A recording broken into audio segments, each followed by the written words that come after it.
Your toddler bit another child today. Not a stranger, a friend, maybe a cousin, maybe the little girl from daycare whose mother is now looking at you with that expression. The one that doesn't say anything, but says everything. And your first instinct, like almost every parent's first instinct, was shame. Red-hot, nauseating shame. You grabbed your toddler by the arm.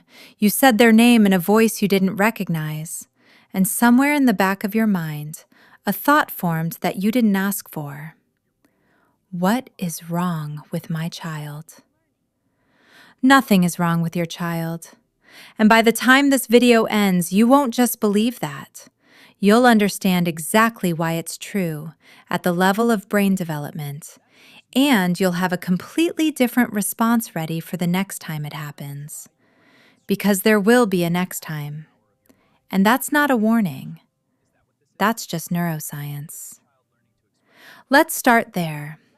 Most parents, when they see their toddler bite another child, immediately frame it as aggression, meanness, a behavior problem that needs to be stamped out through consequences, stern voices, and timeouts. Some parents go online and find forums telling them their child has behavioral issues or needs to be evaluated.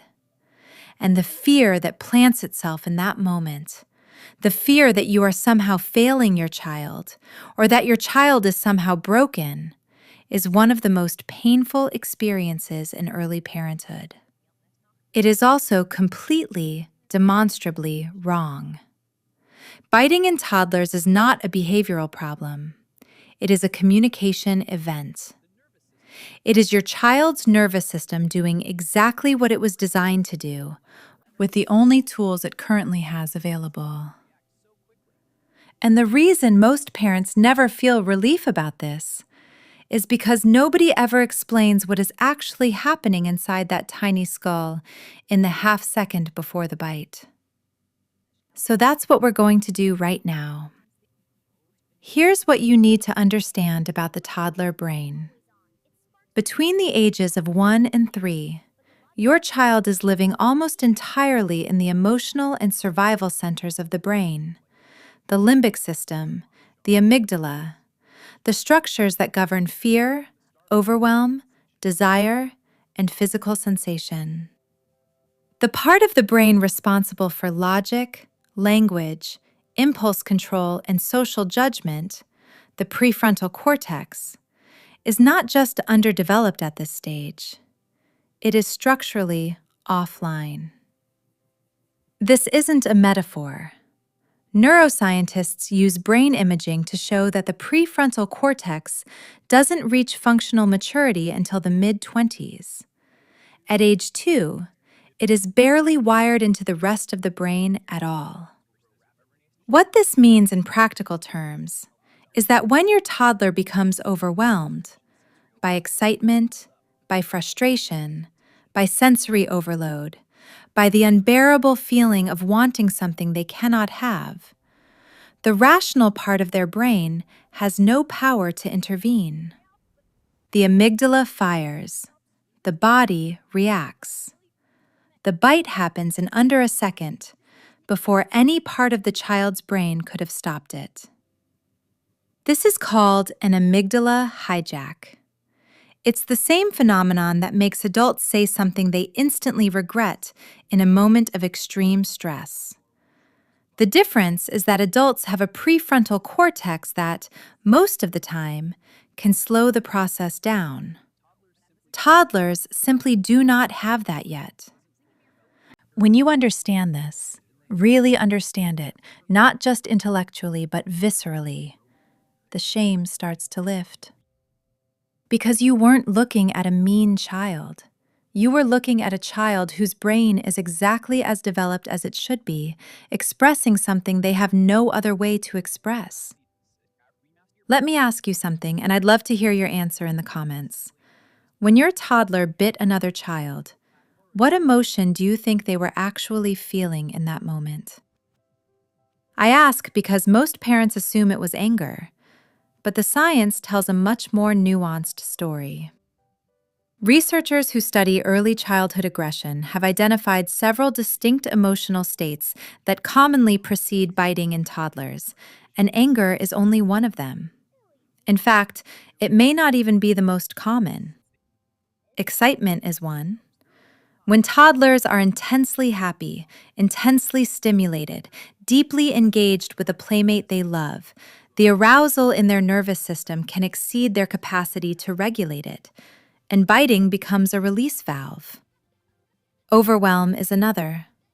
When there are too many people, too much noise, too many transitions in a day, the toddler nervous system reaches a threshold and the body looks for a way out. Affection, surprisingly, is a third.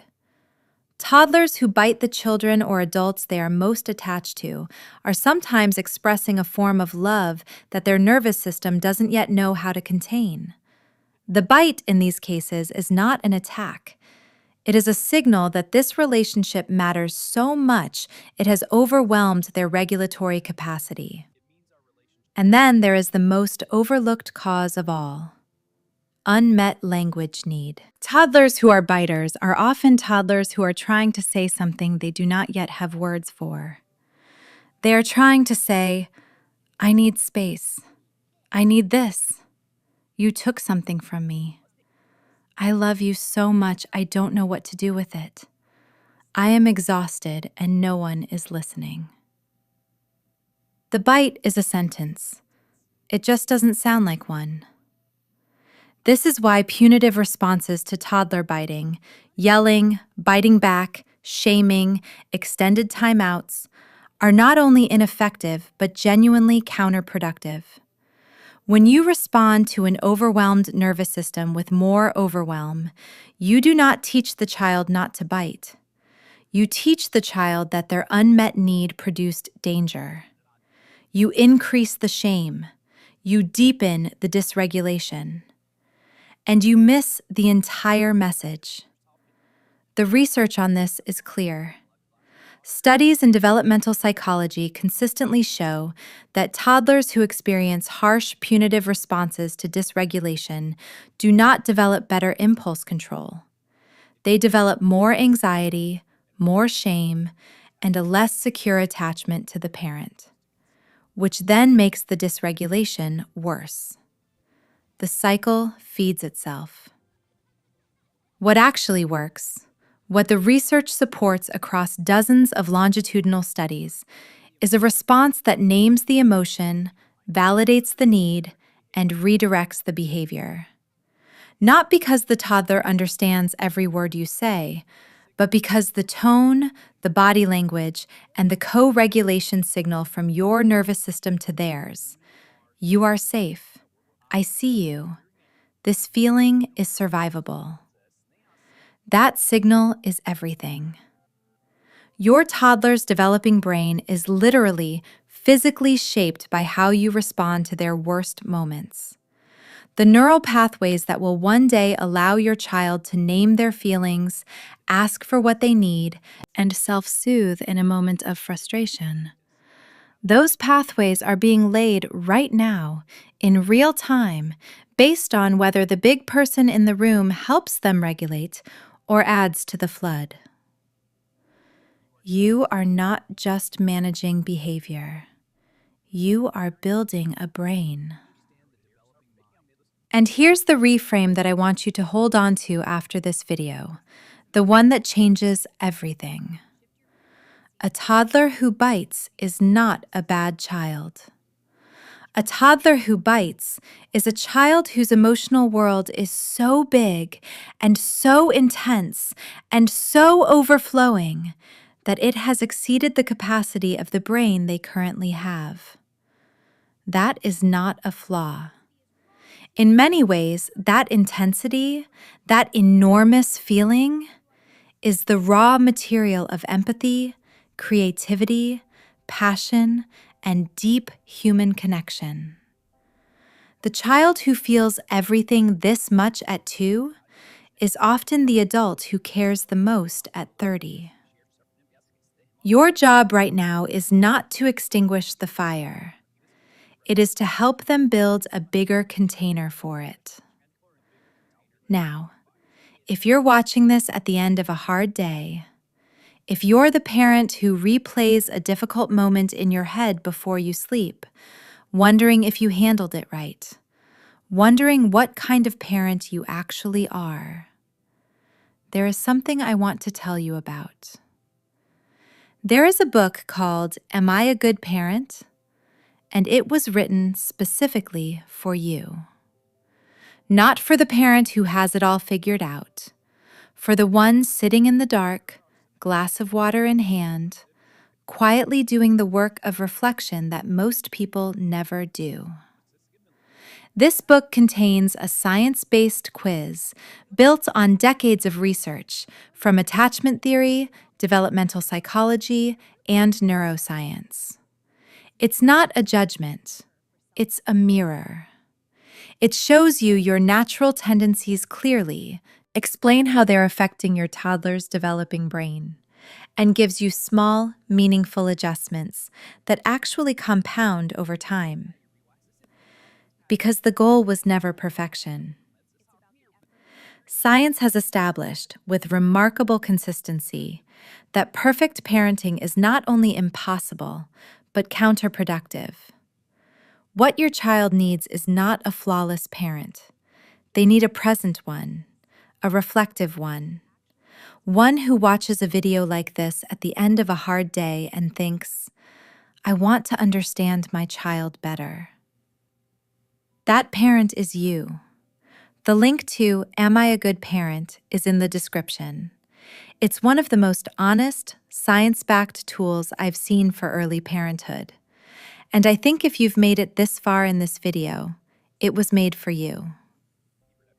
Before you go, if this video helped you see your toddler a little differently today, if it gave you language for something you've been feeling but couldn't name, I want you to know something.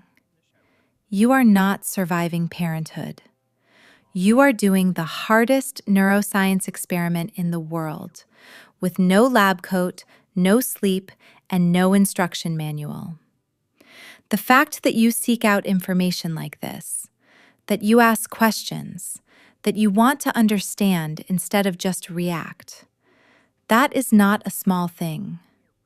That is the single most important predictor of secure attachment in your child's development.